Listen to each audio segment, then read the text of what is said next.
Welcome everyone to the Minnesota Dual Training Grant 2022 Application Writing Workshop. My name is Jacqueline Mull-Sletton. I am a financial aid administrator at the Minnesota Office of Higher Education. I have been with the agency and overseeing the Dual Training Grant now for 5 years. A few housekeeping items. Number one, we are recording the session.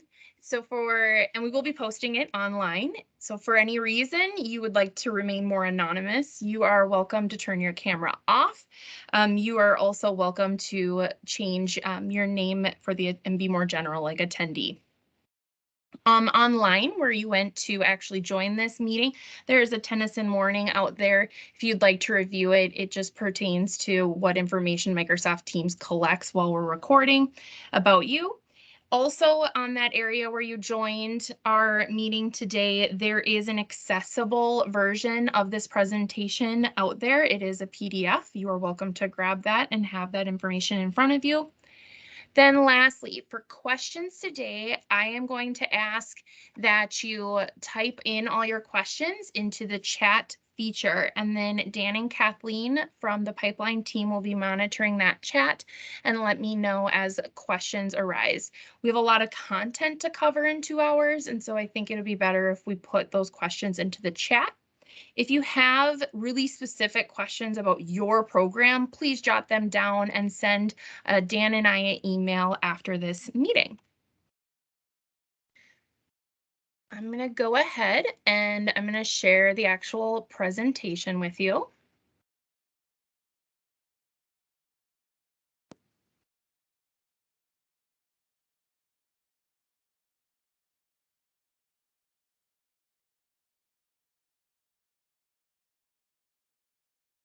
Everyone should be able to see the main page, letting you know that we're in the Dual Training Grant Application Writing Workshop. I've already been able to introduce myself. Now I'd like to actually introduce my wonderful colleagues over at the Department of Labor and Industry. Dan, can you please start with introducing yourself? Yeah, thanks so much, Jacqueline, and thank you for all the great work that you all do as our partners at the Office of Higher Ed and hosting the grant. My name is Dan Solomon. I'm the manager of the Minnesota Dual Training Pipeline Program at Department of Labor and Industry, and I lead our outreach right now with manufacturing and agriculture. And I will turn it to Kathleen to introduce herself. Yeah, thanks, Dan. Hi, everyone. I'm Kathleen Gordon, and I work for the Minnesota Dual Training Pipeline, and I head up the outreach for healthcare and IT. And thanks, everyone, for coming, and I will hand it over to Alana. Hello, good afternoon. Alana McDevitt. I am the newest member of this team. I started in January. I am the program assistant, so helping Dan and Kathleen out.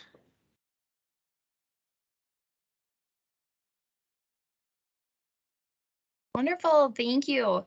And then also we do have the contact information for our supervisors here on this slide. So Megan Fitzgibbon is a manager at the Office of Higher Education, and she oversees my work with the Dual Training Grant. And then Annie Welch is a director at the Department of Labor and Industry and oversees the work of Dan's team. Our agenda for today. We are going to briefly look at the 2 websites you will want to become most familiar with in applying for the Dual Training Grant. We will touch on a couple overview pieces about the grant, move into eligibility. During the 2021 legislative session, there were some updates and clarifications to eligibility for this grant, and therefore I wanted to make sure it actually made its way into this presentation and not just the request for application document. We'll talk about part 1 of the application, which is the online piece. I will walk you through that. Then we will go into part 2, which are the primary documents for applying for the grant. You'll really want to focus on that program outline document. Then part 3, these are documents that are only for applicable applicants, and so we won't go in depth into those items, but we definitely want to mention them.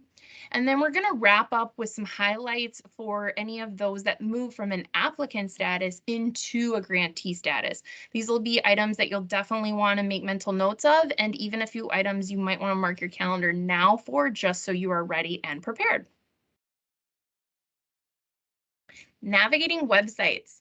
There are two main websites for both of our agencies that you want to become familiar with. So you want to be familiar with the information for the Minnesota Dual Training Pipeline that's housed under the Department of Labor and Industry. You also want to be familiar with the Dual Training Grant pages that are housed under the Office of Higher Education. I'm going to stop sharing the presentation, and I'm going to actually share those websites with you.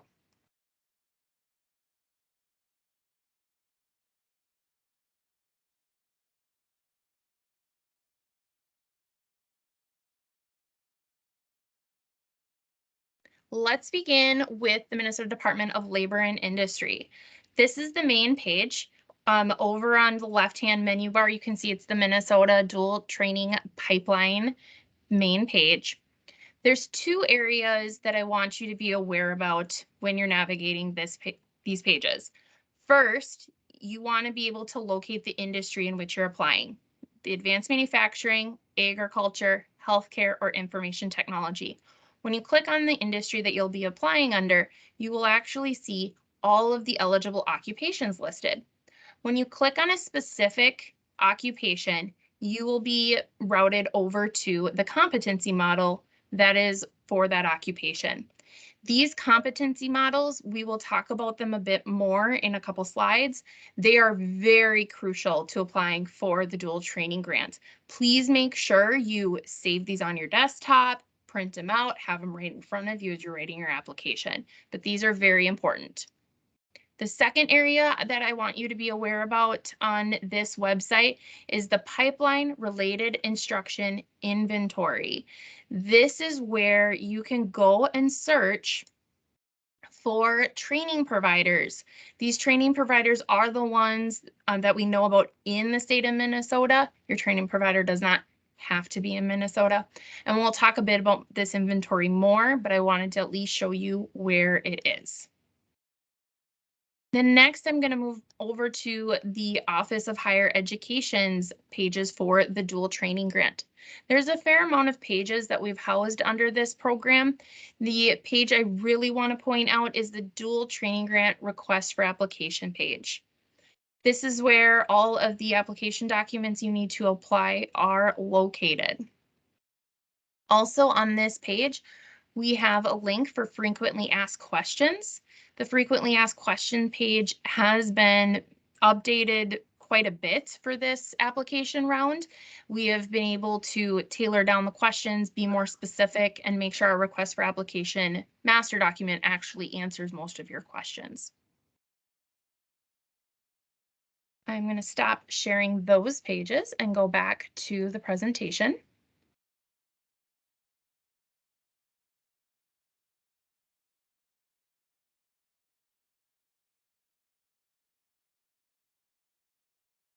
We are going to move into a very, very high level of the dual training grant overview. Most of this information you should hopefully already know, but because I know we do have a fair amount of new applicants this year, we do want to just lightly touch on these pieces. In 2014, the Minnesota legislature established the Minnesota Pipeline Project over at the Department of Labor and Industry. At that time, it was a project, but now it has fully developed into a sustainable program and is known today as the Minnesota Dual Training Pipeline. This is where Dan's team is housed, and they do most of the work for the industries and occupations and working with the employers. Then in 2015, the Minnesota legislature established the Minnesota Dual Training Grant at the Office of Higher Education. The purpose for establishing this grant was to provide a funding source in order for employers to help support the formal related instruction of their employees. So what is the role actually of the pipeline team at DLI? Dan, can you please just give us some highlights about the work that your team does?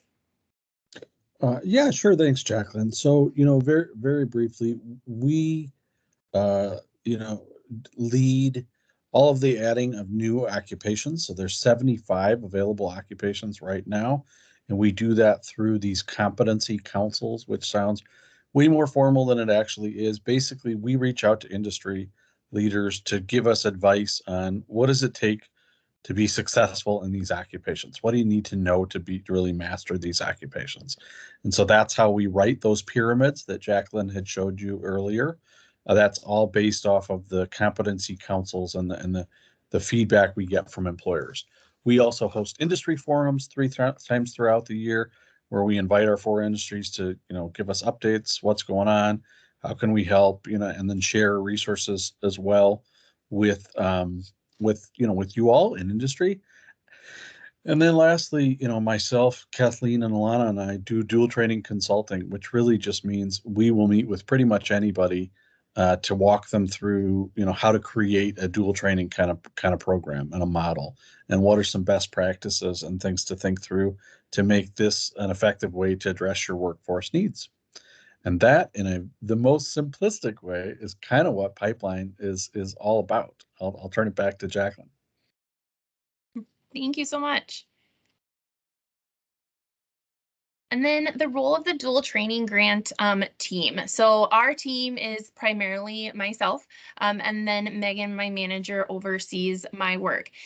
Really what our team does is anything to do with the grant itself. So we're creating, releasing, managing that request for application, determining grant awards, managing grant contracts, doing the actual reimbursement, getting the funding over to our grantees, providing trainings just like this one. We're actually monitoring and doing annual reports, and we're publishing reports to the Minnesota legislature. So anything to do with the grant, that is housed under our team.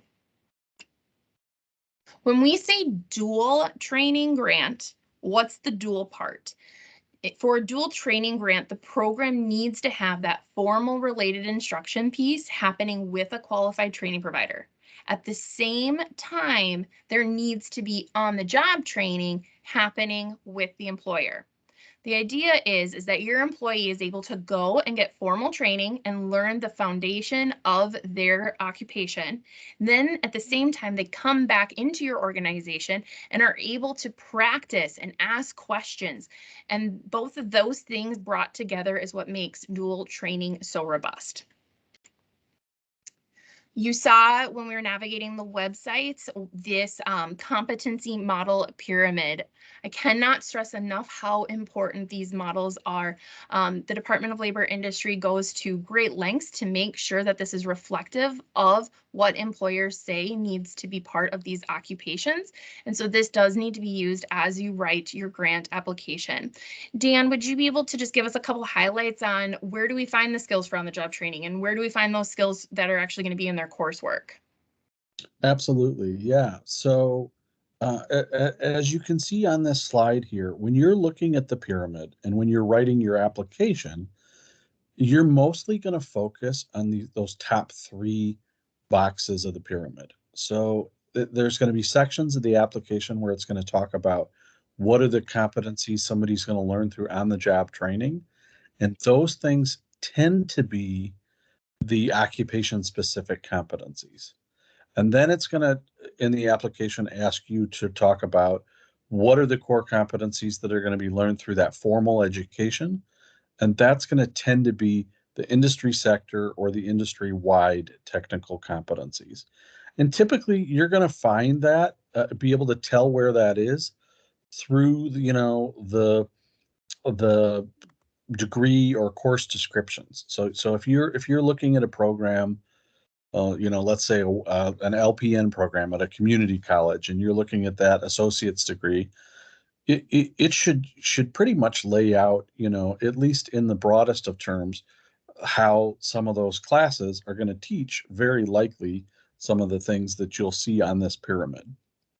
And so you'll kind of want to identify those things in that section of the application where you'll talk about what are the competencies that will be covered by the education associated with the given occupation. Thank you so much. And to wrap up our overview of the dual training grant, I really want to just share some of the success that our grantees and dual trainees have had. We recently on February 1st released our annual report to the Minnesota legislature. And in that report, we were able to include 5 fantastic letters of support from Centricare Health System, Community Dental Care, Goodwill Easter Seals Minnesota, Post Consumer Brands, and RMS Company. Whether our grantees are small companies and maybe only send 1 to 2 of their employees through a program, or they're really large employers and they're sending 50, 60 employees through a program, they've found success using the dual training grant model and having that financial support of the dual training grant. And so I just want to, say thank you to these companies, and we're excited moving forward into grant round 11. Also, our dual trainees, at this exact time last year, we were able to interview 4 dual trainees, create success profiles, and then actually host a roundtable session where we got to hear from our trainees firsthand about their success. When you have time, I highly encourage you to go out to our dual training grant website. You can click on those profiles and read more about our trainees. I am going to move right into eligibility, and then at the end of eligibility, I will pause to see if there are any questions that are coming in through the chat. So again, as I'm going through these eligibility questions or these eligibility items, I often get questions. So please put those into the chat. Odds are somebody else is thinking the exact same thing. Also with eligibility, that 2021 statute was changed and shifted a bit. So this hopefully will provide more clarity for you. To be an eligible applicant to actually apply for this grant, you need to be an employer or an organization of employers. Organizations of employers are fairly rare with this grant. However, we have had several. Organizations of employers could include workforce development organizations, industry membership organizations, or chambers of commerce. Those have been the most common. Our applicants need to employ, or they will be employing, these dual trainees. The employment piece is very important. Our applicants need to enter into an agreement with their training providers. That agreement is more of an acknowledgement that they are on the same page and they are going to be working collaboratively to provide a dual training program for the employee. It's not really meant to be a contract. New with this grant statute changes in 2021, that agreement or acknowledgement does not need to be completed during the application process. That had been the case previously. Now that agreement gets completed once the applicant is a grantee and before they sign a grant contract with our agency. So it doesn't happen now, it will happen later. Any of our applicants that have annual gross revenue that exceeds 25 million in the previous calendar year, and it is calendar year, which often our applicants need to do a little bit more work to determine that because they operate on a different type of fiscal year, but they need to pay for at least 25% of the training provider's charges. And that 25% is what the training provider is actually charging. So any types of wages, in-kind contributions, that is not considered to be part of that 25%. We also do cap the 25% within means of the grant. If you have a dual training program that far exceeds $6,000, $8,000, which is kind of our means of the grant, then please reach out to us. We can talk about the numbers in more detail. If you are a current dual training grant recipient, you need to be in good standing with the grant. If you're a recipient of any other Minnesota grant programs, you need to be in good standing. An eligible dual trainee, so your employees who actually can go through this training program, they need to be employed. Again, employment, really important. They can be a brand new hire or they can be an incumbent worker. Either is just fine, but they just need to at least be employed with you. There is no requirement for them to be full-time. They can be part-time employees. They need to physically work at a permanent work location within Minnesota. This item has come up in questions quite frequently, and the biggest thing is that their physical being needs to be within the state of Minnesota at what is considered their permanent work location. So if one of our state auditors came into your organization and said, show me the paperwork that this individual is your permanent employee in Minnesota, and you can actually show them that on paper, we're good to go to move forward. But we do get this question a lot because our dual trainees are not required to be Minnesota residents. They could commute in from North Dakota, Iowa, Wisconsin. That's absolutely fine. It's just that their work location needs to be in the state. They cannot have already obtained these skills. That makes sense. And then they need, at the end of their program, they need to be earning an industry recognized degree, certificate, or credential. Eligible training. So for the related instruction, that formal education piece, that training program needs to be provided by an eligible training provider. It needs to be meeting the actual competency standards. It needs to be instructor-led for majority of the training. That was a clarification put into the 2021 statute. Eligible training needs to have that instructor piece in it. Therefore, any of the programs where maybe you pay for access to online modules that are self-paced, or you pay for a manual and then you do the programming kind of on your own and then go take a certification or licensure exam, those are not eligible. There needs to be more structure with that instructor piece. And then also it needs to result again in that degree, certificate, or credential. A note on the bottom is OHE doesn't require a minimum number of credits and or hours for the eligible training through the grant year. However, you need to be making sure that your employees are able to obtain their degree, certificates, or credentials within that 4-year grant maximum. Dual trainees can have this be in part of this program for up to 4 years. The training provider, so who actually provides the formal instruction, they need to be operating legally in Minnesota.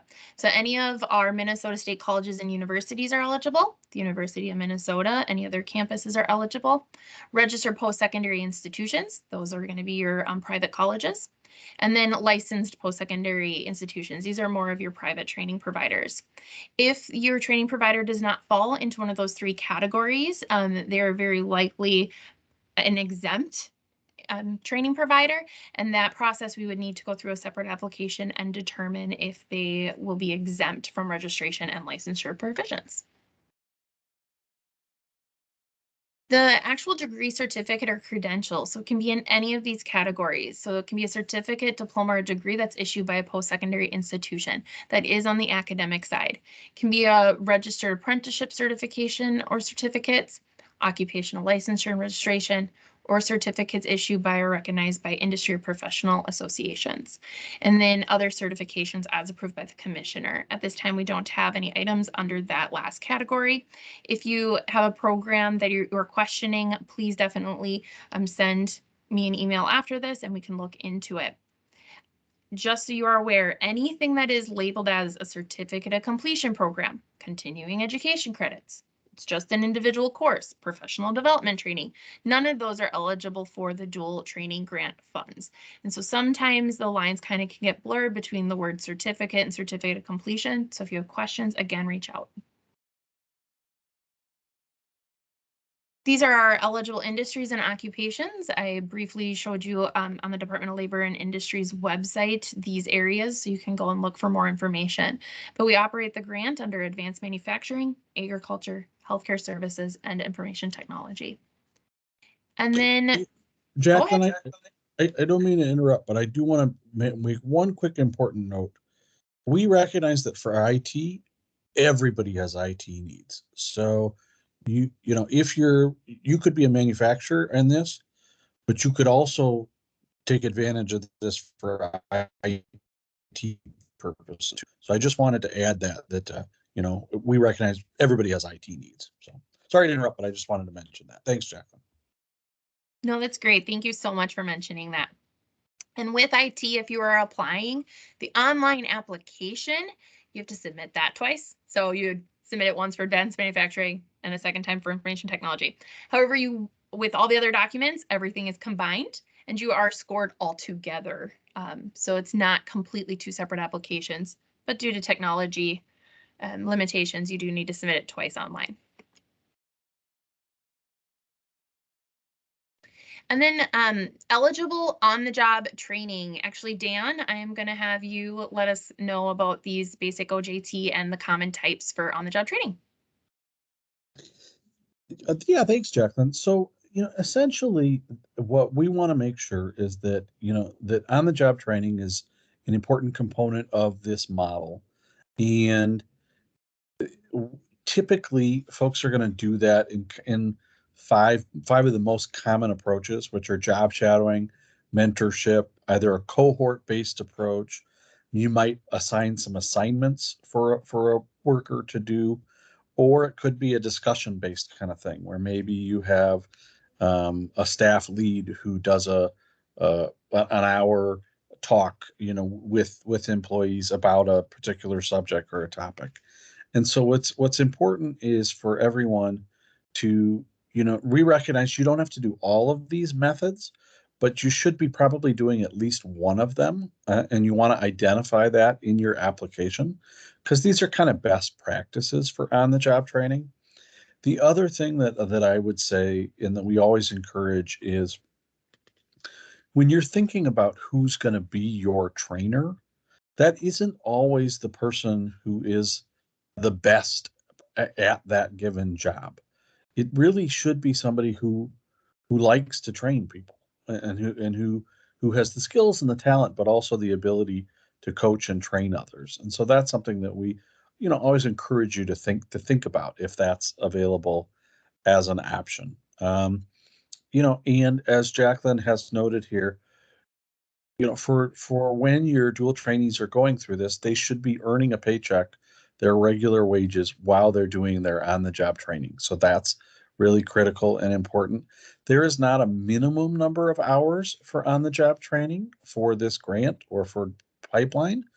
However, I will say, as watching this applications get scored in the past, you want to show that your on-the-job training is going to be robust, right? It's going to have, a sufficient amount to actually kind of train these folks. And so while there isn't necessarily a magic number, I would just caution, sometimes if your application looks like it's very, very light on-the-job training, it likely will not score as high as maybe other applications. So that's just a factor that you'll want to consider as you're writing your application for the grant. Perfect. I'm going to pause there because we are going to actually start moving into part 1, which is the online application piece. Does anyone have any questions about how the dual training grant operates or those eligibility components?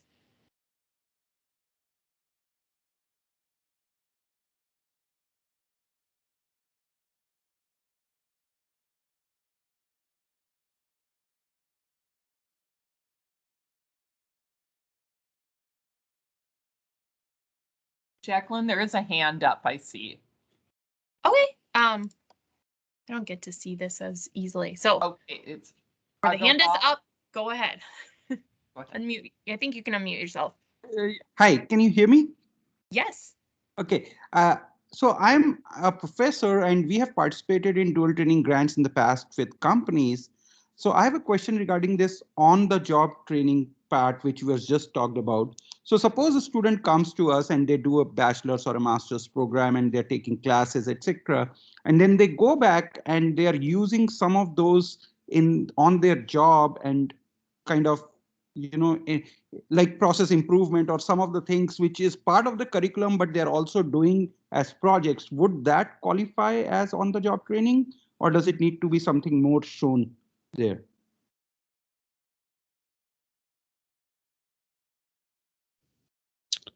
I'll go ahead and answer, Jacqueline. And if I miss anything, feel free to chime in. I would say, obviously their on-the-job training is going to mirror a lot of what they're learning in their formal coursework, which is great. That's kind of what makes this program so work really well, because they get to practice what they're learning. However, there may be some unique things that just can't be done in the classroom and that are done in the field or on the job.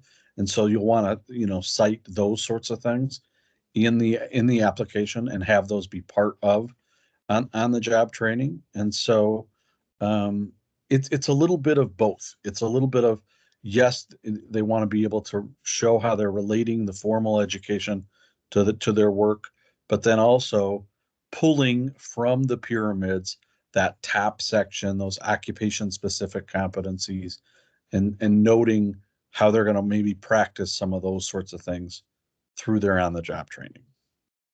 Perfect. Thank you so much for the clarification. Thank you. Yeah, no problem. And Jacqueline, there's a question in the chat.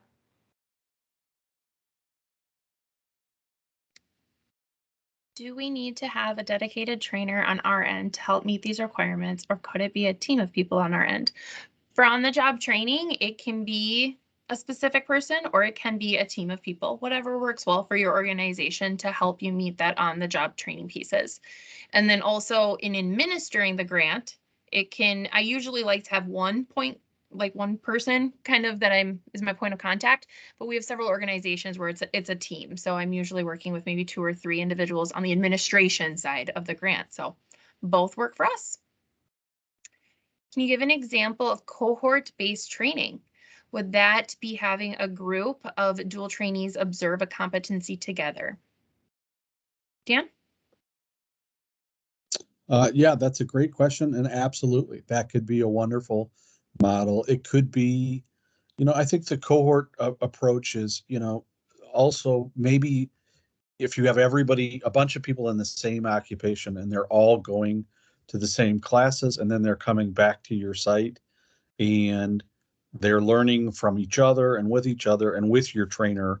So maybe instead of just kind of an individual one-on-one job shadowing, they're also doing some kind of shadowing as a cohort, or maybe discussion as a cohort. Or so that kind of and again, you don't have to use that approach, especially if you're just training like one person at your company. But if you happen to have multiple people who are all going for the same training, embracing that kind of opportunity for them to get together and learn from each other as a cohort can really enrich the experience.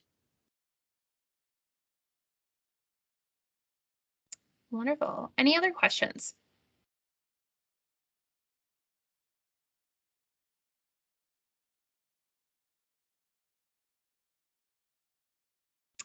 All right. We will move on to part 1 for the application.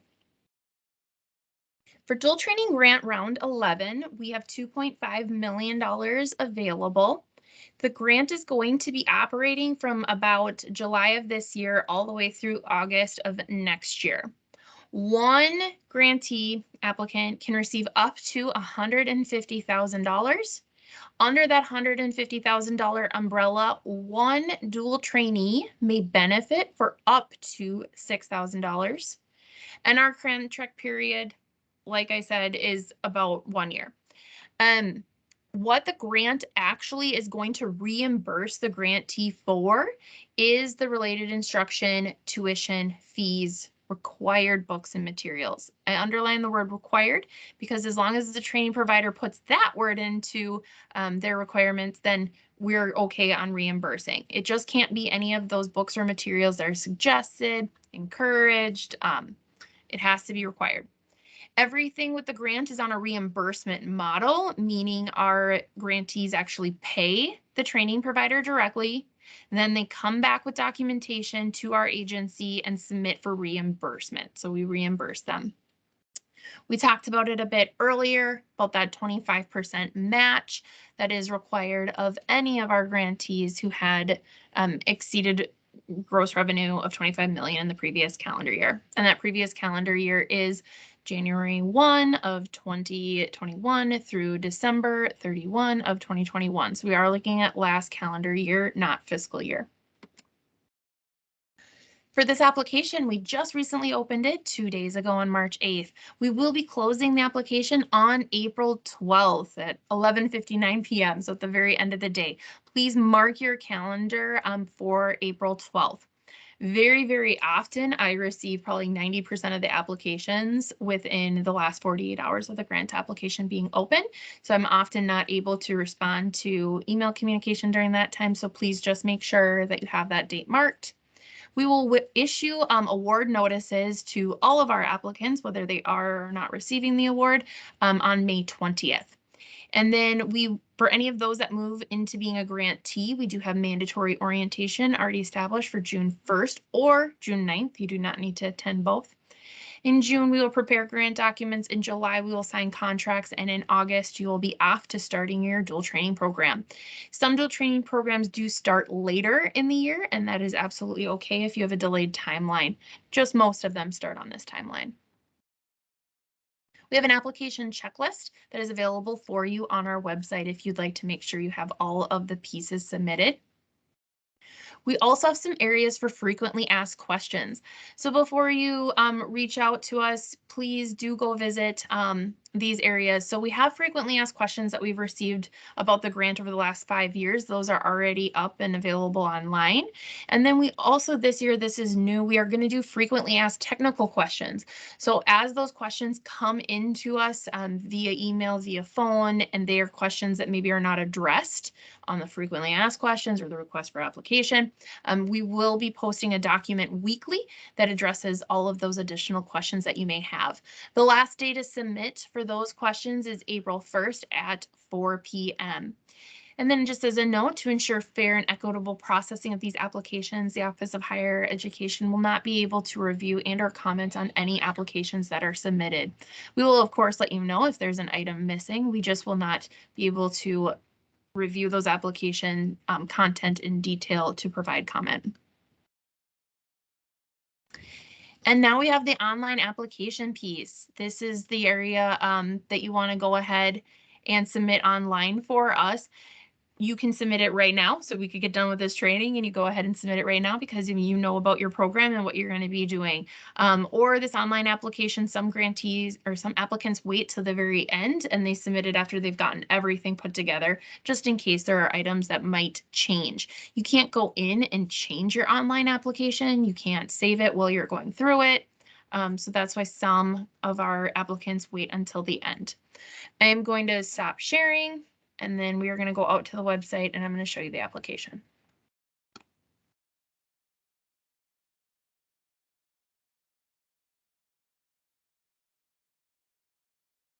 And Jacqueline, I'll just Yep. tell you that Melissa is asking, do you need to already identify the grantees before submitting the application? By grantees, I think you're referring to the dual trainees, your actual employees who will be on the grant. You do not need to identify them at this time. Actually, all of your application documents, nowhere in there should there ever be a specific employee name. If you put an employee name in there, I'm gonna find it and have you redo it. You need to make sure that your employees remain confidential throughout this process, so please do not identify them. And then also a lot of our grantees use this program as a recruiting mechanism. Therefore, they're not even probably hired their employees who will participate. And so you do not need to identify the actual employees. Let me know, Melissa, if that's not what you meant. All right, I'll share my web browser here. You should be looking at the dual training grant request for application page. And if you scroll down, that first bullet point is the dual training grant request for application PDF. I'm going to click on that to show you. At the top. Okay. The request for application. This is the document you want to know inside and out before you actually start doing all of your application documents. This should have all the answers that you need. If they're not, check the frequently asked questions, but everything should be in this document. And then the second bullet point, part 1, is the actual application online that you will complete. This is your first screen. You are going to let us know which industry you are applying for. I'm going to select healthcare.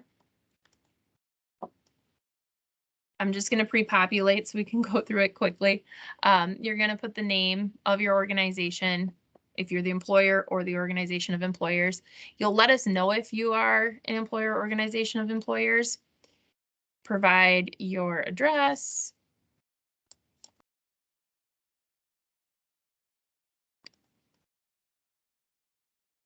And this is going to be the primary address. Where your primary location is. I know that some of our employers have locations all throughout Minnesota. So provide the address for the primary location. This will be the location that we use for reporting purposes as well.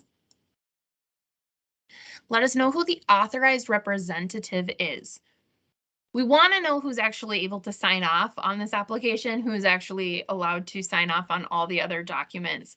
The one item on here, though, with the authorized representative, this is the person who's going to get all the communication about everything.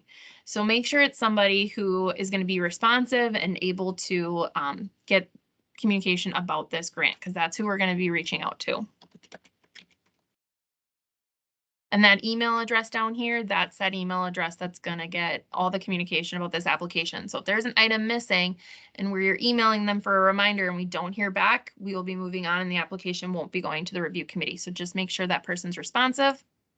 Let us know what kind of an organization you are, if you're for-profit, nonprofit, municipality, state agency, or tribal sovereign nation.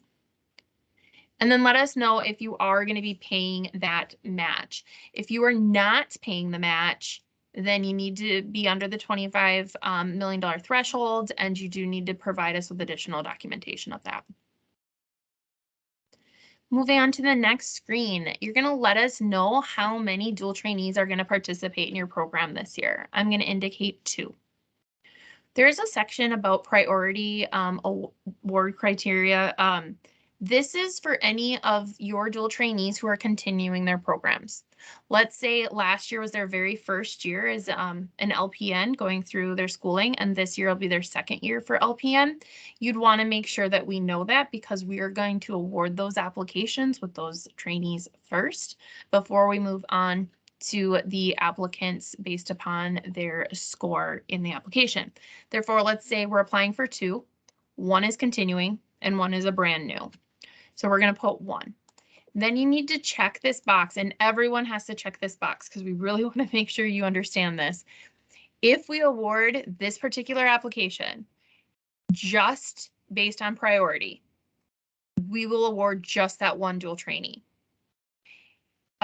If we award this application also based upon their score, so they had a high enough score to qualify for the grant this year, we will award both trainees. But if that score does not meet the threshold it needs to meet, then we may only approve your grant for the 1 that's continuing. And that can happen. We want to make sure that the permanent work locations for these trainees are in Minnesota. So please do acknowledge that these trainees are permanently working in Minnesota. And then let us know about the grant amount that you'd like to request. You can request up to $6,000 for each trainee. So in this instance, I'm going to indicate $12,000. If your program's less, let's say maybe certified nursing assistant program, and it's only going to be $1,000 per trainee, you might only want to indicate then $2,000, whatever the case is. Moving forward to the next screen, you will let us know what these the occupation for these individuals. And you can select multiple. So let's do LPN, and then let's do RN. You'll just actually hold down the control key, and then you can select multiple occupations. You'll want to list the training providers that are going to be part of this program. We allow up to 10 training providers. That's just because of technology in this application. If you have more than 10 training providers, that's absolutely fine. Reach out to me. We'll get them manually added. In the past, 10 has been plenty for our grantees, but you're more than welcome to add more. Then we move into, we need to actually have a little bit more information about each of those occupations. So for our licensed practical nurse, what are they actually going to be earning? They're going to be earning a diploma. And then they're going to be earning that diploma at, we'll say, Century College. You can also select multiple training providers. You can also select multiple different degrees for that occupation. And if you applied last year, you'll notice that's all we're asking for. Last year, we asked for a lot more information, like specific diploma titles. We asked for different credit levels, the timeline, and all of that has been removed to make it more simple. And then we're going to move it over to the registered nurse. These individuals are going to be earning bachelor's degrees at Bemidji State. And that's it for the application content. And then you're just going to go through a checklist and a certification. We want to make sure you're going to submit documents A and B to us. The rest of the documents are optional. And then we have a series of items on here. We just want to make sure you really are aware about that you are going to be providing and supporting these individuals through this program, that you're going to be working with your training provider to align the program. You've actually read the request for application. You understand it's a competitive process and based on the availability of funds. You understand, this one is important, so I really do want to highlight it. You understand that the amount you put on this application cannot be increased, the industry and occupations cannot be changed, and the training providers cannot be added after the application deadline. So after April 12th, when everything closes and things move into the review committee process, none of those items can be changed. You understand that some or parts of this application can be made public, and you certify all items are correct. And then you go ahead and submit, and you will get this submission page letting you know that if all additional documents may be submitted to me directly on email. And then for our technical assistant questions, you are welcome to submit those to me as well. That is the online application. Any questions about the online application piece? Jacqueline, there are a number of Woohoo! questions in the chat, starting with Okay, Mark. I did that one. DACA employee eligible. Absolutely, DACA employees are eligible. We will briefly talk about FAFSA, the federal application for federal student aid, and they clearly would not be eligible for that. However, they would be eligible for the Minnesota State application through the DREAM Act. So that will be a requirement for your DACA employees that are attending eligible programs, but they're more than welcome to be part of this grant. That is not a problem. And then an entity with 25 million in sales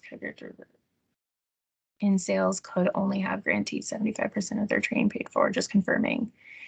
So it is the 25 million is the gross revenue before any deductions.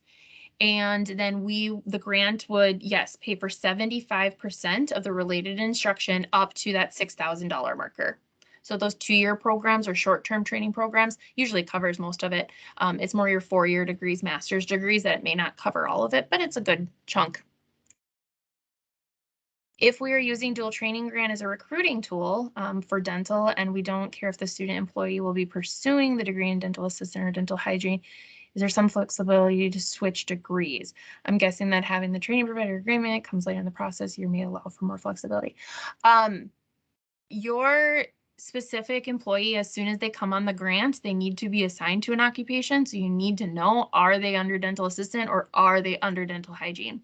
So let's say they get done with their fall term and they say, you know what, been doing the dental assistant program, but I really need to switch to dental hygiene. Your application must have been approved for both of those occupations, for the training providers that are associated with those occupations.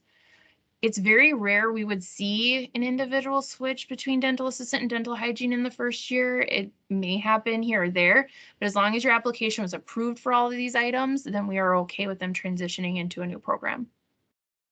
I hope that explains. What if you ask for too many spots or too much money? What happens then?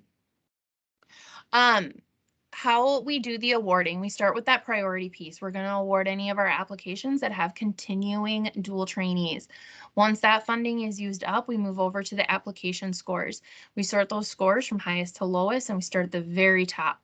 That very top applicant, they're going to get everything that they asked for, and they're going to get all the spots they asked for. We will move down that application, that score list until we run out of money.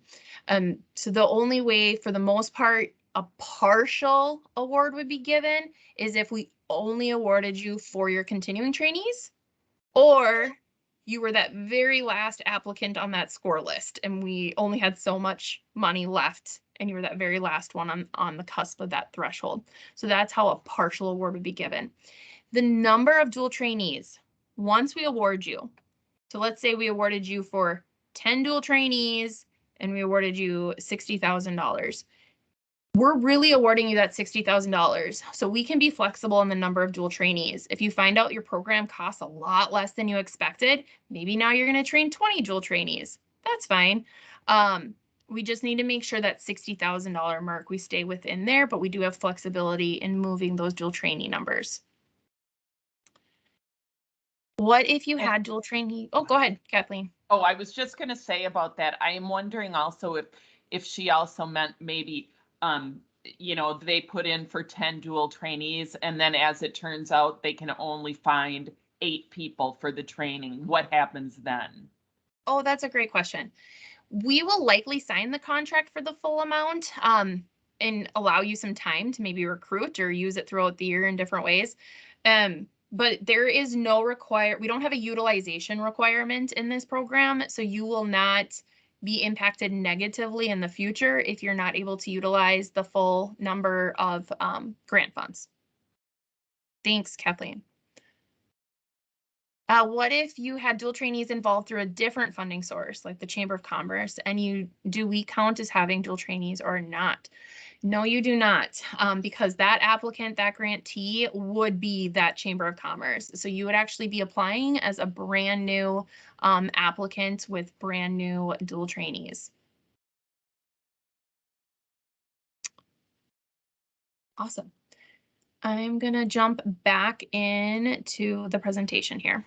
We're right at the hour mark. I want to we can keep pushing through. If you need to take a break, you go ahead, you know, step away from the computer, but I'm just going to keep pushing through so we can get everything done.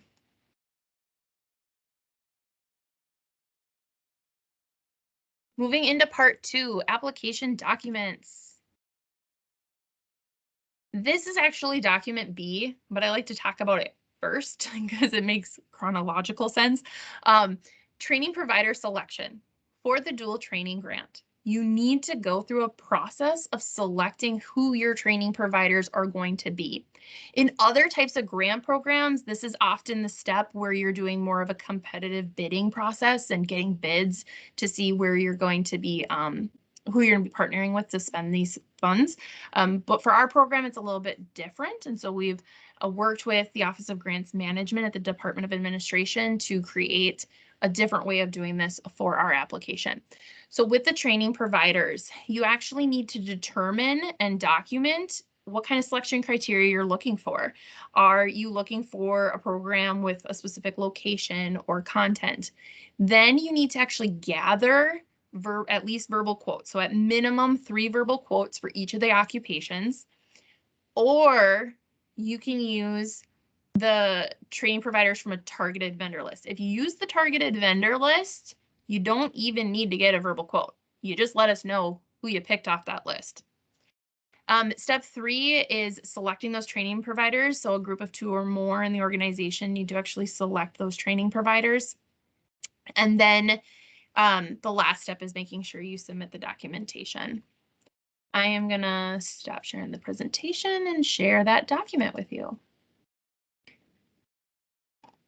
Documents A and B, we actually have templated for you and ready to go. Please use the exact template so everything looks uniform and standardized for the review committee. Please don't use this content and create your own form. So here's the training provider selection form. You're going to go ahead and outline the criteria in which you are looking at these training providers for. We put a couple examples on here, like the cost of the program, the location, the format of delivery. Is it online? Is it on campus? So what are those things that you really are looking for in a program? Then you're going to list your minimum of 3 quotes per occupation. And then we just kind of put out a little template out here, the date that quote was collected, what was the mode of communication? Was it email, call? Did you actually go and meet with someone?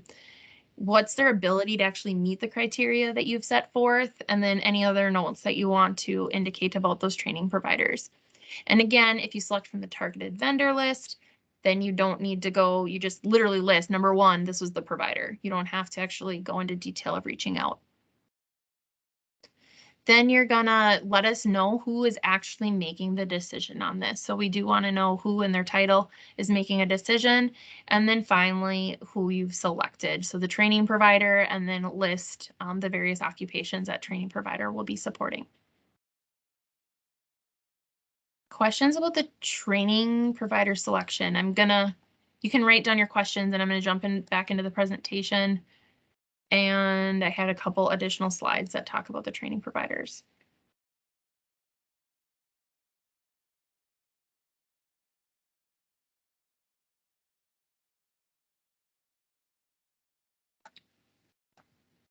All right. Doesn't look like there's any questions. Okay. So with the training providers, to help you on that process, I showed you earlier that related instruction inventory that's located on the Department of Labor and Industries web pages. You are more than welcome to use that. Please jump in there to see what's available. The ones listed on there are the ones that we are aware about that are in Minnesota. You're not required to partner with a training provider on that inventory. You're not even required to partner with one that's located within the state of Minnesota, but this is a really good guide for potential options that you might have. And the team does a lot of work to make sure that those links are available so you can go directly out to those training provider pages. Also on the Office of Higher Education webpage, we have a dual training grant provider directory. And these are different training providers that have opted in to providing us with specific contacts. Very often with this grant program, we will have an applicant or later a grantee say, I don't know who to get in touch with about billing, or I don't know who to even initially call at a college or a private training provider. We actually have some of those specific contacts listed on our webpage, so then you know exactly who to reach out to. And when you call or email those individuals, they know what the dual training grant is. They've worked with the program. They can easily answer your questions.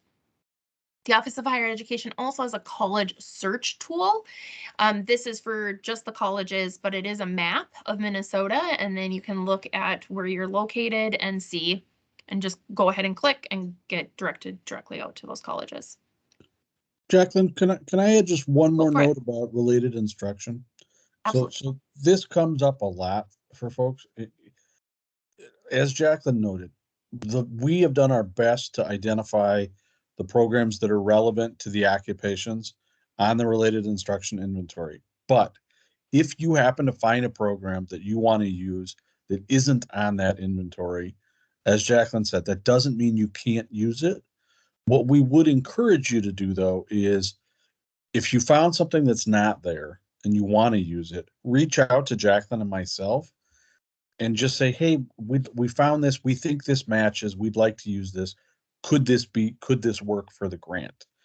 I would say, Jacqueline, 90% of the times the answer is going to be yes. But I would hate for you to go through the entire application process to find out that no, actually, that's not going to qualify. So I would encourage you, if you're looking at something that's not on that list, to reach out to us for that technical question. Jacqueline will look at it and say, yes, it's good, or no, it's not good. Thank you so much for those additional comments.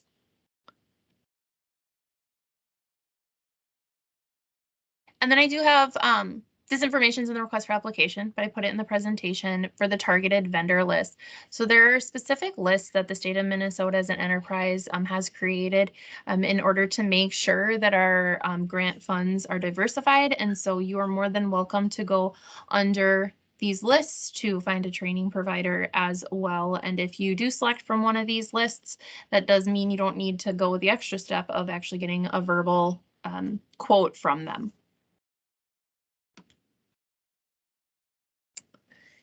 Now we're going to move in to the dual training program outline. This is the most important document. If you were going to fast forward on this presentation, fast forward an hour and get right here to this part. And this is the part you want to make sure that individuals at your organization understand. I am going to show, and we're going to go through this step by step. I just want to point out a couple of slides. We talked about competitive priorities. Just really want to make sure you understand that any of those dual trainees that are continuing their programs, they are going to be receiving priority to get them awarded, get them into their second and third years. And then also what I've done on the presentation, I have word for word put in that selection criteria and the weight. Your application is based upon a 100-point scale and the breakdown of those points. When I show you the document, you're also going to see this, but I wanted you to know that it is in the presentation directly. Stop sharing. Moving over to the actual document that you are going to fill out.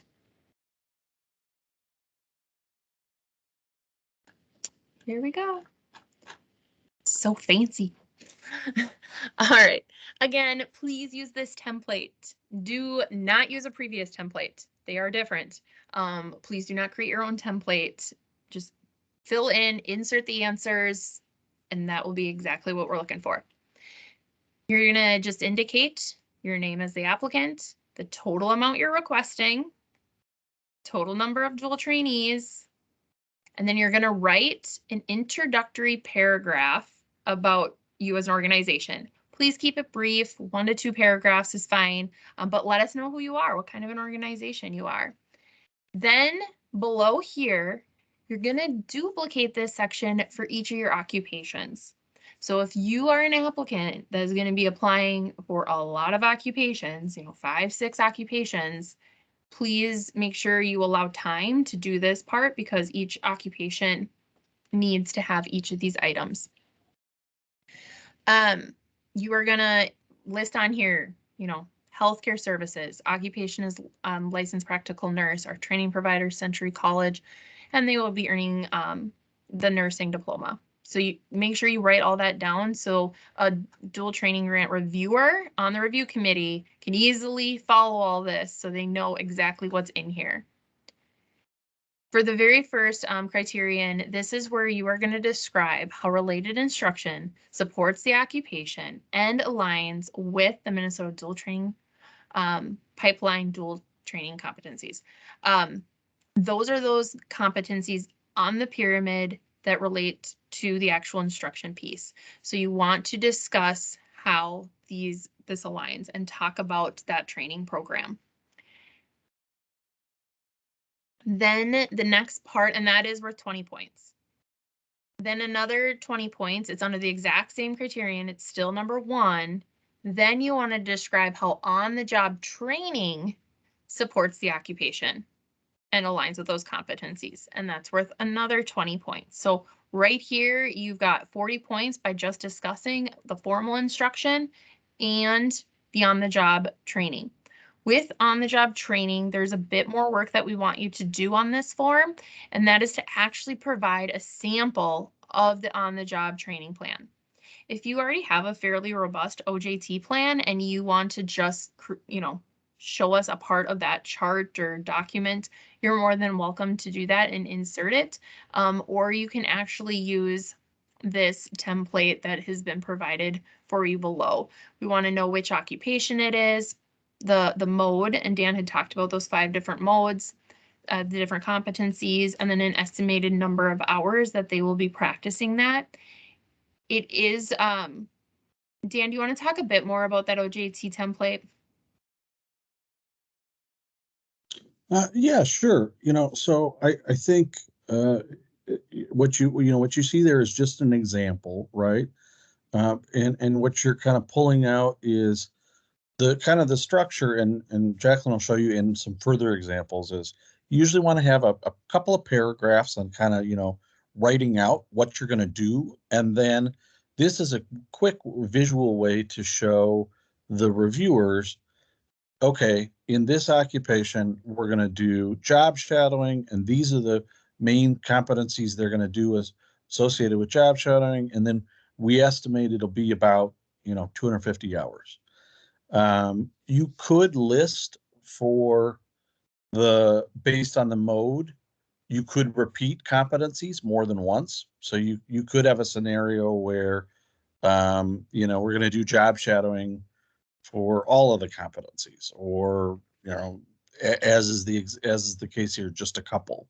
That's really kind of up to you. But hopefully this lays out kind of a quick visual for you to think through how you would want to lay that out, and for the grant reviewers to see, okay, I get a picture in my head of, what this on-the-job training might look like. Thank you. And it is a requirement that you use at least one of the 5 modes of on-the-job training in your plan and design. And Dan had just mentioned some more examples, so I'm going to actually stop. I'm going to share the web browser, and I'm going to show you actually where those examples are.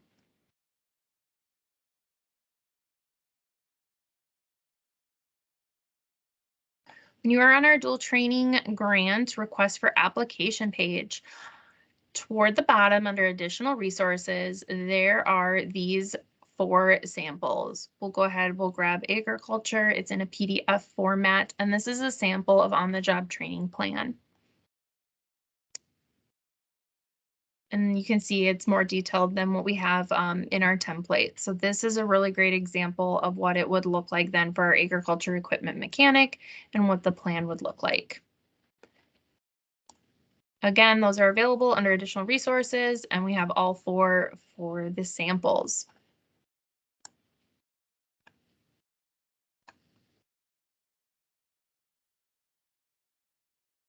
Oh, I shared the wrong thing. Look at that. Moving back to a Word document. Document A. There we go. And to wrap up that very first criterion, we want you to put it all together.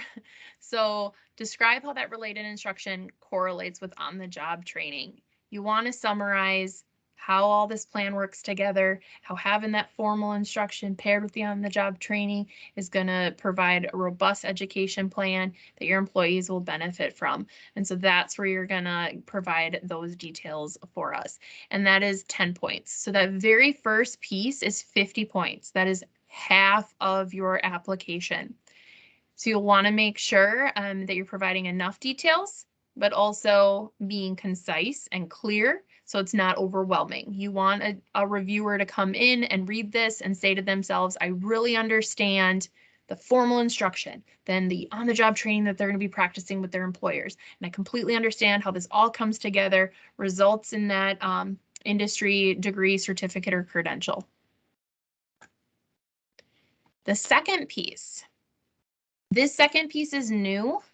So if you've applied previously, this was not part of the actual scoring.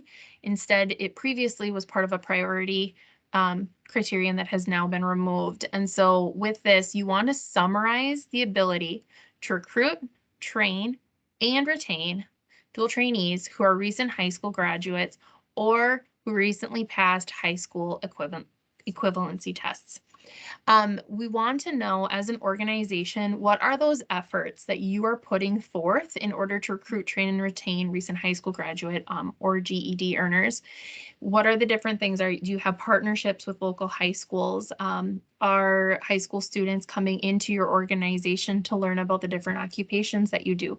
What are those partnerships in the community that you have where you're able to share the work that you do with recent high school graduates? So those larger initiatives that are put forth by your organization, and that is going to be worth 10 points. For number 3, summarize the efforts. This is new as well, and this was not part of a previous application round. You want to summarize efforts to recruit, train, and retain dual trainees who are of diverse populations and populations experiencing inequities and or disparities. Diverse populations may include racial and ethnic communities, including American Indians, LGBTQI communities, disability status, veterans, and geographic diversity within and across Minnesota. The definition for diverse populations is very, very broad, and we want to know, just like those efforts as an organization you're putting forth with recent high school graduates, what are those larger initiatives that are being put forth by your organization in order to recruit, train, and retain dual trainees of the diverse populations? Both of these criteria, because we do not identify dual trainees at this time, you're not going to be being held to making sure that your dual trainees are within these categories. Instead, these pieces are really meant to get an idea and a sense of what your organization is doing as a whole to diversify and bring in recent high school graduates into your workforce. Number 4, in addition to this grant, outline resources that will minimize the direct costs of related instruction for the dual trainees. These other types of resources, they might be federal and state financial aid programs. They might be the employer contributing above and beyond. There might be a community organization that's providing scholarships to these dual trainees. But overall, this is getting scored if your program has minimal costs to your dual trainees. When you have a 2-year program, this grant usually covers all of it. And so you likely receive a high score because there's not going to be any cost to those dual trainees. If you have maybe a 4-year program or a master's program, those are a lot more expensive. And so there likely will be costs to those dual trainees. In this area, you want to do a very good job of explaining and rationalizing why those costs are there and if they're important and how that dual trainee is going to be able to manage those costs. So you want to create a rationale on why that program costs more and why it's still essential for your employee to obtain that.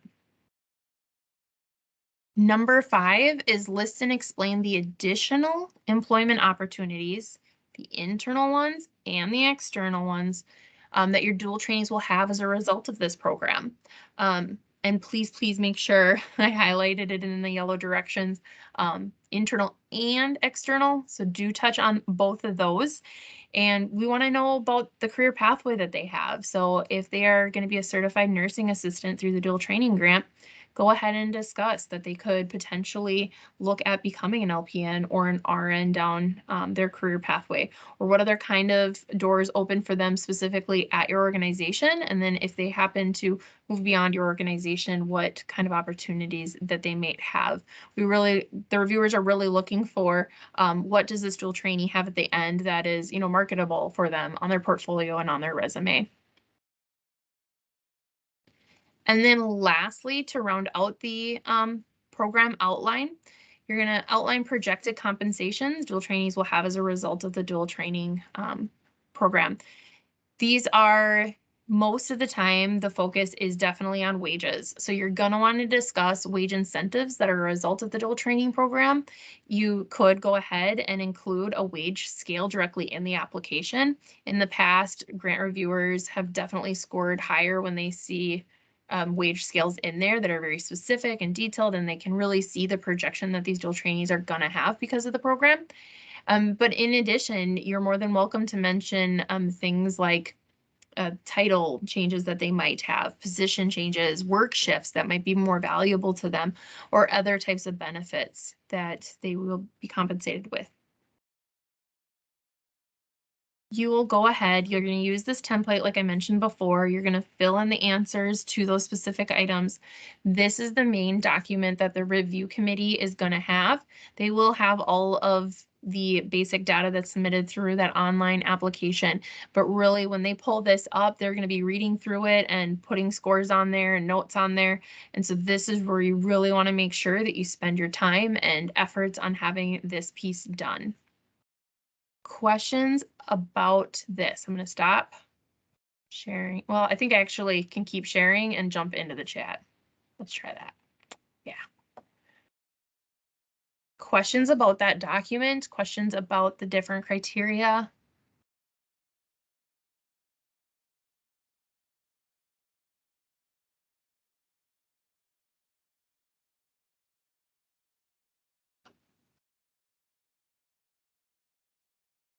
Jacqueline, I'm gonna ask a common one. Yep. Maybe you can just discuss. So this, because we get this a lot. Do I have to do all of the competencies, or like can you talk a little bit about that? Yeah, so your program does not have to meet every single competency that is listed on the competency models. It should do a good job of covering the occupation as a whole, but there's no requirement that needs to cover every specific competency. Also, some organizations have more specific competencies that aren't on that model because of the nature of their work. And so they're definitely welcome to include those things that might be more unique for their organization.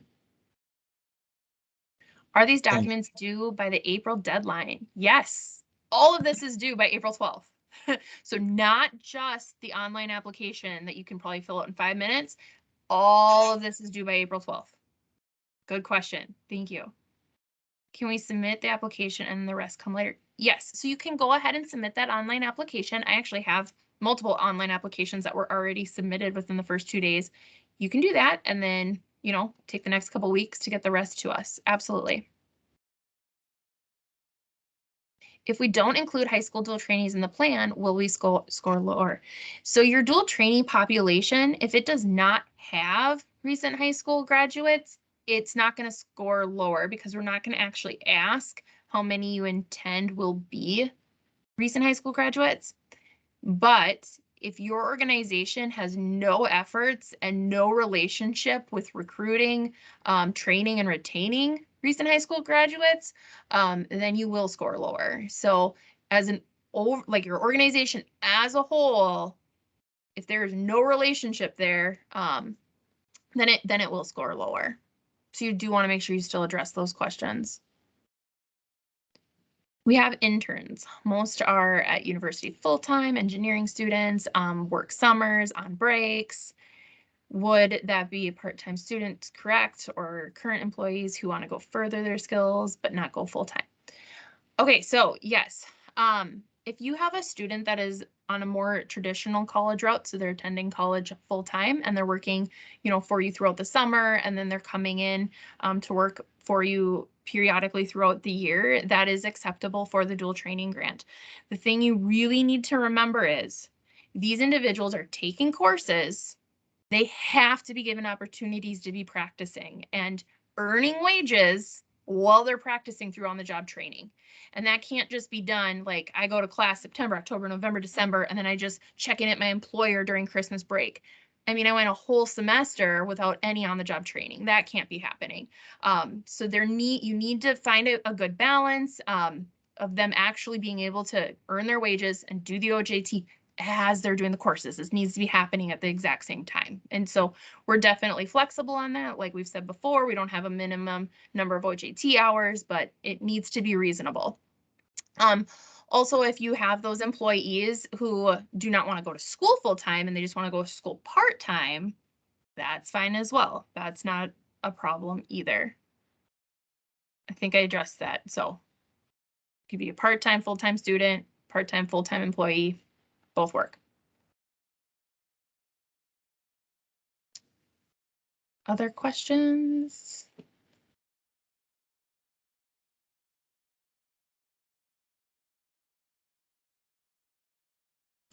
That's a good question. Way to go, Julie.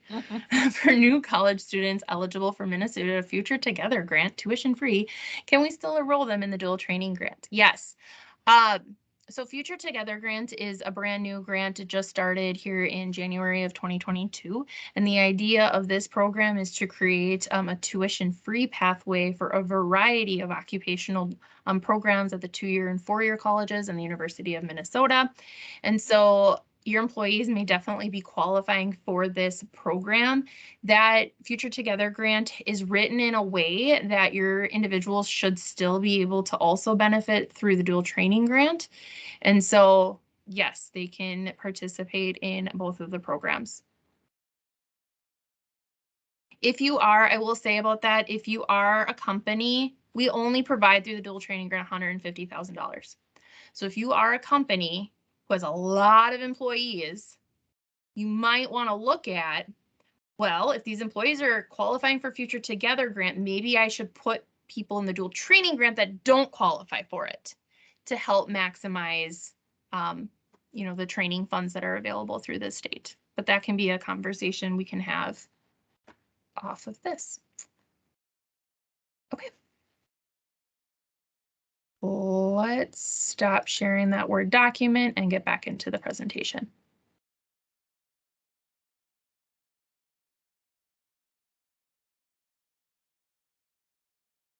Here we go.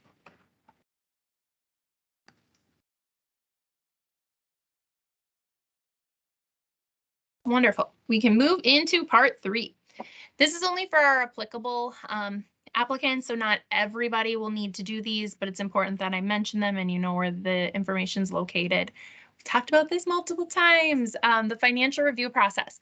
So any of those applicants who have below the $25 million threshold from the previous calendar year, and they do not want to participate in providing a 25% match towards the training, we need to collect financial documentation showing proof of below the $25 million threshold. That documentation, we're fairly flexible on what that looks like or what it is, but it needs to very, very clearly have these dates. Like we need to see that January 1 through the December 31st, 2021 dates on there. Also, it needs to be from somebody who handles the financial records for your organization. So we do want to make sure somebody's signing off on these, that works in these accounts on a regular basis. Some of the documentation that's been submitted to us is certified audits, as long as they're within the calendar year and they've already been done, different accounting types of records, and again, signed off by accounting management. And so again, we're flexible on what this looks like. We just need to very clearly be able to see that this threshold is being met in order to waive not participating in the match. And then any of the organizations that are considered non-governmental, which is nonprofit organizations, they need to actually undergo a more in-depth financial review process. This is required by the Office of Grants Management at the Department of Administration. And so we have to collect these documents and go through those financial records so we have a good idea of the financial soundness of the organization. And there on the screen, you can see the different annual income areas and then what kind of forms like the 990 or the certified audits that need to be submitted to our organization. Then we have the application for exemption from licensure. If your training provider is not part of the Minnesota State Colleges, University of Minnesota, a private college, or a licensed training provider that is listed on the Office of Higher Ed website, you need to look at this and you need to get in touch with Dan and I as soon as possible. We need to make sure that this training provider can move forward. When you submit the application for exemption from licensure is actually completed by the training provider themselves. I actually have the PDF pulled up, so I'm going to share it with you.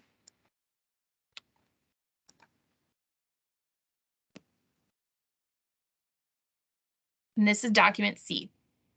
It's 9 pages, which does seem daunting, but training providers, they're going to be completing this. And when they look at the questions, they can usually go through it fairly quickly. I have not had any negative feedback about the form.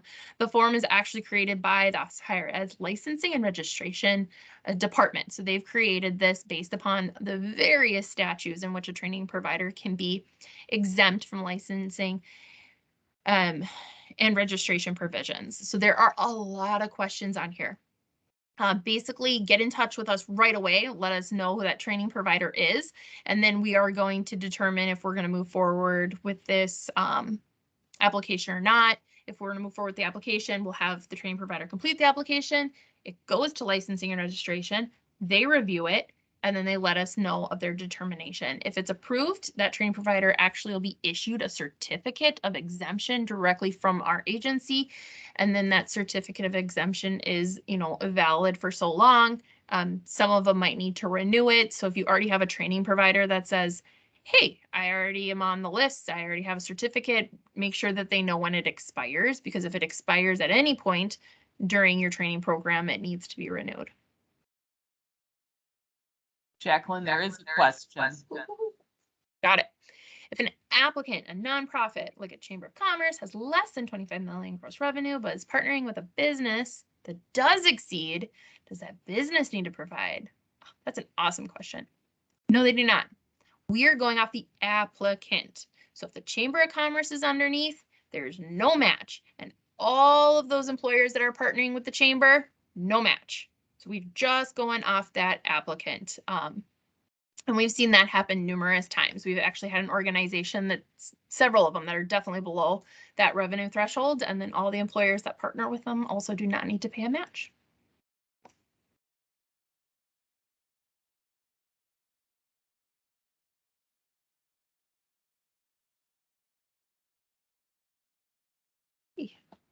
We are doing good on time. That makes me happy. Yay. Okay, so applicant to grantee highlights. Last year, we ended up awarding all of our applicants. The year before, we awarded at least 90% of our applicants. So with that in mind, please make sure you know a couple of these highlights because you may be a grantee and we want you to already be aware of them now. Because once an applicant is a grantee, things move very, very quickly this summer. And I know summers are the time for vacations, especially in Minnesota. And so you need to be aware of these items that are going to come up really quickly. We award these grants on May 20th, and then right away, we're going to have mandatory orientation. Mandatory orientation, you can decide which one you attend, but at least one person that's the grantee, from the grantee needs to attend. It is also mandatory for grantee employer partners.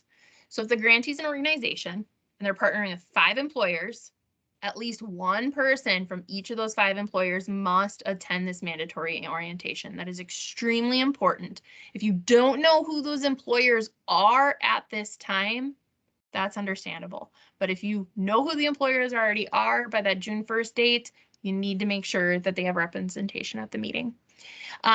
Any of the training providers that you're partnering with, they're encouraged. They're not required to be at the orientation, but it's probably a good idea. So please feel free to go ahead and share meeting invites and meeting documents with your training providers so they can be in the know as well. And then this year we are going to be having welcome sessions. So pre-COVID world, we used to be able to actually go on site and meet with all of our new grantees and our new dual trainees, see what they do on a daily basis and tell them all about this program. We haven't been able to do that in the last 2 years. And so this year we've decided to do welcoming sessions. We'll have assistant commissioners from both of our agencies attending these welcome sessions, along with dual trainees who are going to share just some insight on what to prepare for the next year. They are estimated to probably only be, 30 to 45-minute welcome sessions. We want to keep it very brief. And the dual trainees, we're not going to require that they attend them. We're just going to really highly encourage it. We've heard from a lot of our grantees that the dual trainees want this and that they would attend. So we will host one in August and one in January. Sometimes our grantees add new trainees for spring or they start their programs in the spring. So we want to make sure that we also have one in January. Then when an applicant becomes a grantee, there are multiple things that need to get submitted. This is really where the details in the program come forth. So that training agreement we've mentioned, you're going to need to get that signed. I recently was told that the request for application had a link that went out to our web pages for the training agreement. I do not have the training agreement live online at this time. The plan is to send that with the award documents, but we will get that finalized soon if you need it earlier. There's a work plan and budget. At this time, it's Excel document with various tabs, and we really need to know who your trainees are, what courses they're taking, each individual course they're taking, all of their on-the-job training tasks, and then we have a budget in there as well. And so we have to get that document completed. And then the dual trainee participation agreements. So each of your individual trainees need to sign an agreement to participate in this grant program. Those 3 things on the left-hand side: training agreement, work plan, budget, dual trainee participation agreement. Those need to get completed before we sign a contract. So that'll be your main priority. If you don't know who some of your trainees are at this time that you're doing this work, that's okay. We can add them later to the plan. We can have them do agreements later, but we need to at least get the foundation of the program set up to sign the contract. Then there are financial aid applications. The financial aid applications only pertain to dual training programs that are eligible for federal and/or state financial aid. These are usually your traditional college programs, your diploma programs, associate, bachelor, master's programs that are eligible. If they are eligible, your dual trainees are required to fill out the federal application or the state application for financial aid. This must be done before we reimburse you for any of the costs. So we don't require it right away, like in June when you're signing a contract. But if you want reimbursement in October, we're going to need to make sure this is on file. It is in the best interest of your dual trainees to complete these applications as soon as they know they're in the program. There are other deadlines that have to do with financial aid that they need to be meeting. And so make sure that they get these applications on file as soon as possible. Most of our grantees, honestly, they help the dual trainees do the FAFSA or do the state application. They make sure it gets done. Some of our grantees have really great partnerships with the college, and they're able to partner with that financial aid administrator and make sure it gets done as well. So, and then business with the state. In order to process grant contracts, in order to receive reimbursement through the state, there is a system called SWIFT, and you need to make sure that you're registered as a vendor with the state through SWIFT. We'll talk about that a lot more in detail if you actually become a grantee, and we'll show you how to do those steps. But just know that if you're not a vendor with the state already, that there will be additional steps that you're going to need to take in order to set up bank accounts and whatnot. Grant payments. Everything is processed through reimbursement. So the allowable expenditures that can be charged for the grant is tuition, fees, required books, required materials. And we do require a fair amount of documentation in order to make sure that is actually what we are reimbursing for. So we want the actual student schedules that actually list out tuition and fees. We want to see those books, those materials and whatnot. So we do require documentation on that. And then there is grant reporting requirements once a year in which you would go ahead and submit various data points. We are going to do our very best this year to have that information to our grantees up front as when they are awarded. And then grant monitoring. Monitoring will happen for any of the grantees with awards of $50,000 or higher. Monitoring is a mid-year check-in point, so it usually happens in the winter. We are just now, for dual training grant round 10, we're just now wrapping up monitoring, and we're in the process of writing the final reports for monitoring. Yay. Closing questions. I'm going to stop sharing for right now. I'm going to jump over to the chat. We're actually finishing early, so this is wonderful. I feel like I talked really fast. So what are the questions that you have about the application?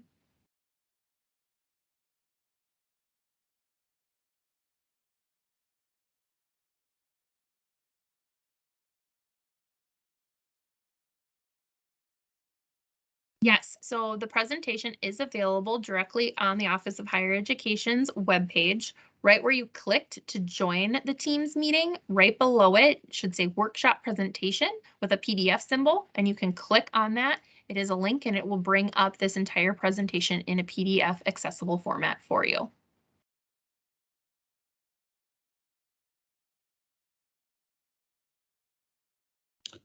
Jacqueline, there's a question about, let's see, being connected to a nonprofit like a Chamber of Commerce, but having revenue over 25 million. I don't know if you see that in the chat. Maybe you can answer that. Yes, so I think I mentioned it earlier, that the applicant, who would be the chamber, is where we're basing the 25 million on. We won't base the 25 million and the match requirement on the individual business partnering. What's the best resource for questions that pop up while building those documents and applying? Please look at that frequently asked questions that are always available online. And then next week will be the first time we post technical questions that are being asked through email and phone calls. Look at those. If your question is still not answered, then send me an email. I will answer the question right away, and then I'll add it to our technical question list so others can see the answer as well. Could you say more about the FAFSA requirement? Does that impact every employee receiving training? It impacts all dual trainees who are in a financial aid eligible program. So we have some programs that go through more of a customized training or a private training provider.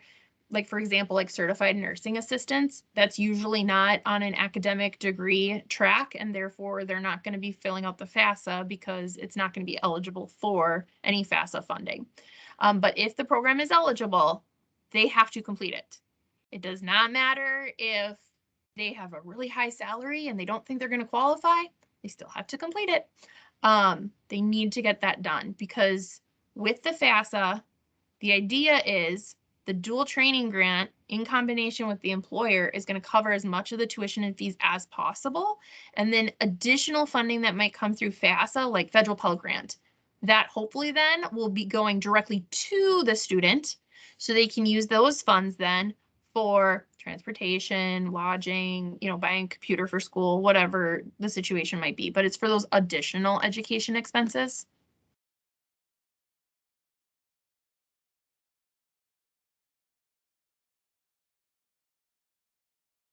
Yes, it's a phlebotomist program. I've heard that those are through customized training as well.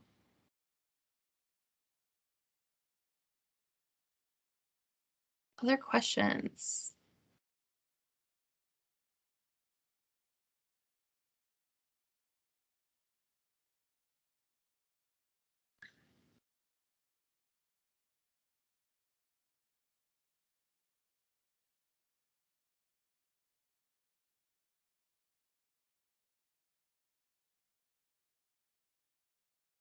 If anybody wants to unmute themselves and ask a question, they're welcome to do so as well.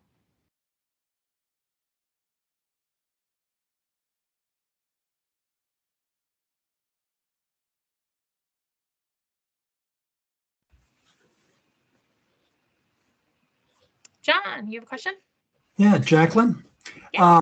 I just wanted to say I'm part of a chamber that's interested in this, and there are people in the chamber that actually know what they're doing on this. I do not. So I just want to say this is my very first experience with a state program, grant program, and I am woefully impressed. Just thank you for one, being clear, and Dan, everybody, for making it relatively simple, straightforward, asking or answering probably 90% of the questions before we could even ask them. And I'm sure there will be more that we'll have. But I just want to thank you. I know it's a lot of work to put this together. Neat, professional, concise, well done, and finishing early. Thank you very much. Wonderful. Thank you so much. Appreciate that.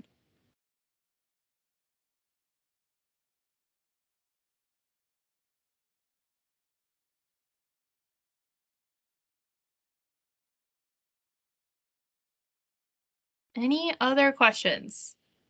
I want to let you guys go early, but I also want to make sure I'm not missing something that you've been thinking about and we can just answer quickly.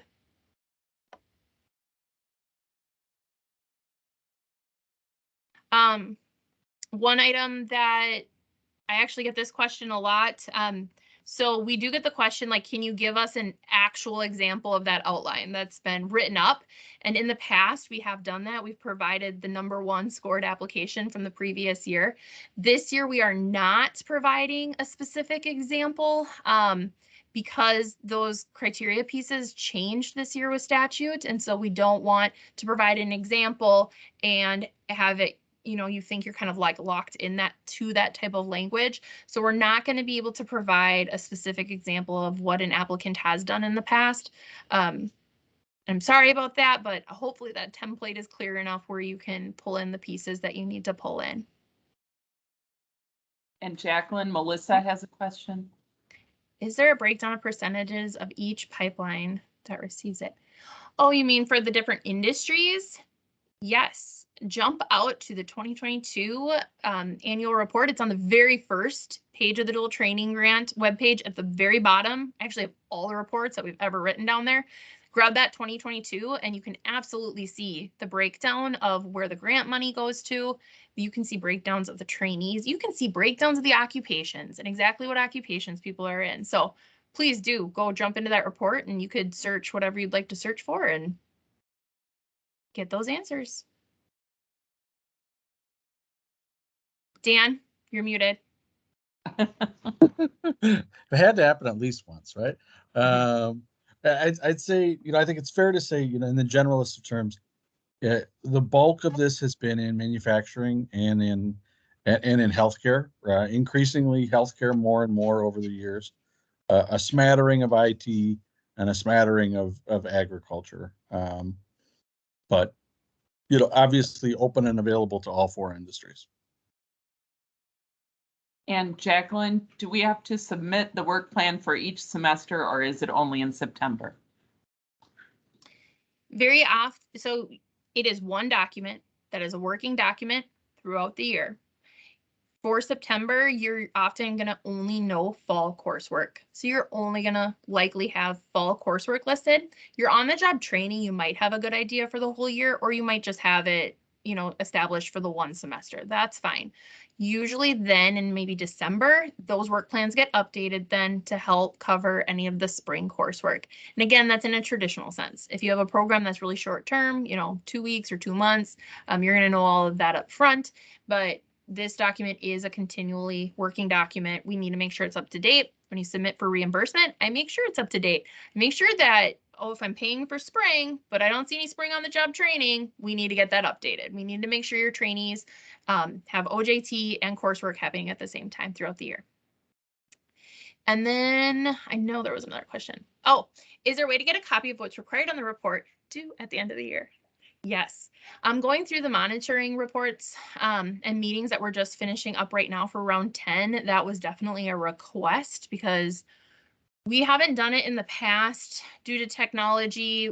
Technology continually changes on us every year at our agency. And so I never know what kind of format or where we're going to be going with things. But most of the data points on the report have not changed. We've kept them very straightforward and as simple as possible. And so, yes, it is our intent that once an applicant is awarded and becomes a grantee, that with the award documents, they will know what those reporting items are going to be. The one item on that report that is always the biggest surprise is wages. We do collect wage information. We used to collect it directly in the work plans and budgets, but grantees felt that that was too private of information to share with some of the people administering the grant. Therefore, we removed it from the work plan and budget.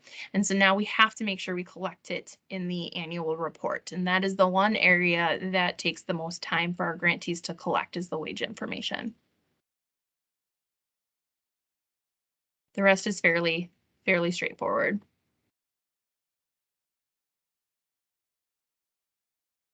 Good questions.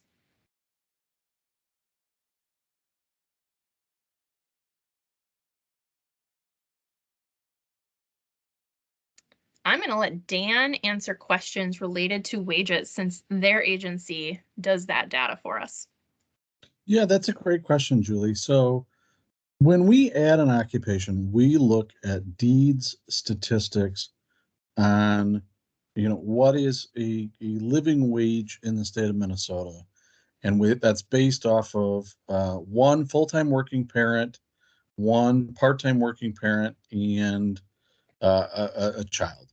And so that number is like $18.85 an hour. Now, it's important for you to know that we recognize that some of these occupations that very likely might not be the starting wage, but it should at least be on a pathway to that wage. So, when we're looking at adding an occupation, we want it to be something that should at least hopefully soon be getting to a point where you'd be earning that quote unquote kind of living wage. And so that's one of the factors that we consider occasionally, and we use Deeds labor market statistics to research that. Occasionally, when we add an occupation, if it's a really niche occupation and it's hard to get that data, we may look more towards traditional job postings on Indeed or Monster or things like that to see, kind of, and then in interviews with employers to see kind of what they're paying. But that's our general kind of guidepost, is it paying a living wage or a pathway to that?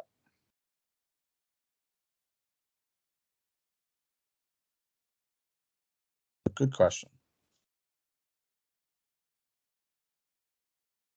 Oh, a question about a gas stipend. I mean, Jacqueline, my gut would be to include that in your application. I mean, I think that would be a benefit that you're offering and to helping them. I don't see why you wouldn't want to include that. Yeah, so under that criteria that talks about minimizing costs for your dual trainees, we're focusing right on the tuition fees, books and materials, but that's a good area to add that information, especially if, let's say the program's more expensive and you know that you can't help out with, paying the rest of the tuition, but you're providing that gas stipend. That's really important then for a reviewer to say, okay, they might not be able to cover all that tuition, but they might have FAFSA. So but then the employer is actually giving them some gas money, and that's very important for them to know.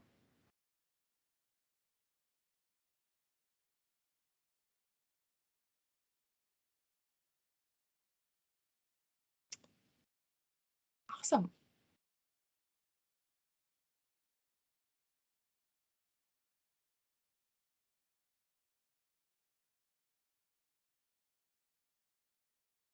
I'm not seeing anything else pop up or any hands being raised.